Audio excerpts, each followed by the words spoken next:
इसको हम लोग कहते हैं मेमेटिक्स थ्योरी।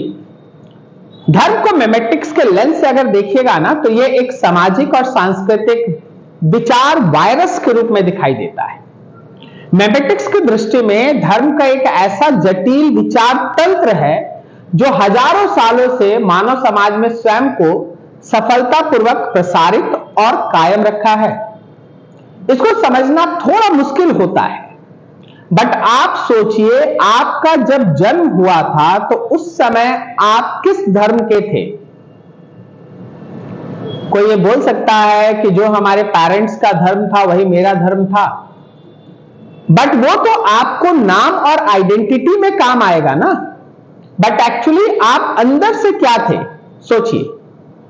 इसका आंसर है अभी कुछ नहीं, लेकिन जैसे जैसे आप बड़े होते गए आपने अपने आसपास के खास तरह के रीति रिवाज और माहौल को देखा। आपने अपने पेरेंट्स को एक खास समय में कुछ खास तरह के रिचुअल्स करते हुए देखा, आपने भी उसमें हिस्सा लिया और यही धीरे धीरे आपके अंदर आपको हिंदू, मुस्लिम, सिख और ईसाई में कन्वर्ट करता है। वर्ड्स हार्ड हैं, बट थोड़ा समझिएगा।